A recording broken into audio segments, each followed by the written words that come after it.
കണ്ണൂരിൽ അടുത്ത ഹജ്ജ് തീർത്ഥാടനത്തിന് മുമ്പ് ഹജ്ജ് ഹൌസ് യാഥാർത്ഥ്യമാക്കാനുള്ള പ്രവർത്തനമാണ് നടക്കുന്നതെന്ന് Hajj committee chairman doctor Hussain Saqafi Chullikode. സർക്കാർ സഹായത്തോടൊപ്പം പൊതുജന പങ്കാളിത്തവും ചേർത്താണ് ഹജ്ജ് ഹൌസ് പണിയുക. ഇതിന് നിർബന്ധിത പിരിവുണ്ടാകില്ല. തെറ്റിദ്ധാരണ മൂലമാണ് മുസ്ലിം ലീഗ് നിർബന്ധിത പിരിവെന്ന ആരോപണം ഉയർത്തിയതെന്നും ചെയർമാൻ പറഞ്ഞു.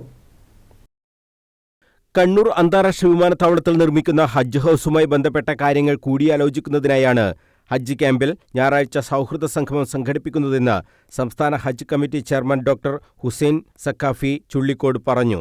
മന്ത്രി വി അബ്ദുറഹിമാന്റെ നേതൃത്വത്തിലാണ് ഞായറാഴ്ച രാവിലെ 10 മണിക്ക് സൗഹൃദ സംഗമം നടക്കുക. കണ്ണൂർ, കാസർഗോഡ് ജില്ലകളിൽ നിന്നുള്ള ക്ഷണിക്കപ്പെട്ട വ്യക്തികളാണ് സംഗമത്തിൽ സംബന്ധിക്കുക. ഹജ്ജ് ഹൌസിന്റെ നിർമ്മാണത്തിന് ആവശ്യമായ ഫണ്ട് കണ്ടെത്തുന്നതുൾപ്പെടെയുള്ള കാര്യങ്ങൾ സംഗമത്തിൽ ചർച്ച ചെയ്യും. കണ്ണൂർ ഹജ്ജ് ഹൌസ് അടുത്ത ഹജ്ജ് കാലത്തിന് മുമ്പ് തന്നെ യാഥാർത്ഥ്യമാക്കാനാണ് സംസ്ഥാന സർക്കാരും ഹജ്ജ് കമ്മിറ്റിയും ആഗ്രഹിക്കുന്നത്.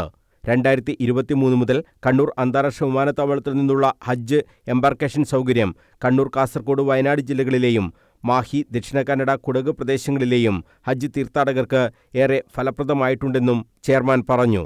ഈ വർഷം കൂടി കാർഗോ കോംപ്ലക്സിലാണ് നമ്മുടെ ഹജ്ജ് ക്യാമ്പ് നടത്തുന്നതെങ്കിലും അടുത്ത വർഷം നമ്മുടെ ഹജ്ജ് ക്യാമ്പ് പുതുതായി നിർമ്മിക്കുന്ന ഹജ്ജ് ഹൗസിൽ തന്നെ നടത്താൻ ഉതകും വിധം പണികൾ, അതിൻ്റെ ജോലികളൊക്കെ പൂർത്തിയാക്കണം എന്നാണ് ഗവൺമെൻറ്റും ഹജ്ജ് കമ്മിറ്റിയും ഉദ്ദേശിക്കുന്നത്.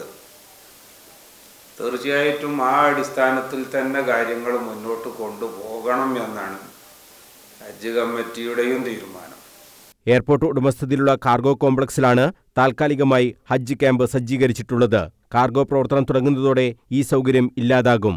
ഓരോ വർഷവും ഹജ്ജ് ക്യാമ്പ് സജ്ജമാക്കുന്നതിനായി വലിയ സാമ്പത്തിക ചെലവും വരുന്നുണ്ട്. ഈ സാഹചര്യത്തിലാണ് ഹജ്ജ് ക്യാമ്പിന് സ്ഥിരം സംവിധാനം എന്ന നിലക്ക് എയർപോർട്ടിന് സമീപം ആധുനിക സൗകര്യങ്ങളോടെ ഹജ്ജ് ഹൌസ് നിർമ്മിക്കുന്നതെന്നും ചെയർമാൻ പറഞ്ഞു. സംസ്ഥാന സർക്കാർ ഇതിന് വലിയ പിന്തുണയാണ് നൽകിയിട്ടുള്ളത്. 1 ഏക്കർ സർക്കാർ ഭൂമി അനുവദിച്ചു. ബജറ്റിൽ 5 കോടി രൂപയും വകയിരുത്തിയിട്ടുണ്ട്. വലിയ ചെലവ് വരുന്ന ഈ പദ്ധതി പൊതുജന പങ്കാളിത്തത്തോടെ യാഥാർത്ഥ്യമാക്കാനാണ് ഹജ്ജ് കമ്മിറ്റി ഉദ്ദേശിക്കുന്നതെന്നും ചെയർമാൻ പറഞ്ഞു. തെറ്റിദ്ധാരണ കൊണ്ടാകാം മുസ്ലിം ലീഗ് നിർബന്ധ പിരിവെന്ന ആരോപണവുമായി രംഗത്തെത്തിയിട്ടുള്ളതെന്നും അത്തരം പ്രചരണങ്ങൾ ഉണ്ടാകരുതെന്നും ചെയർമാൻ പറഞ്ഞു.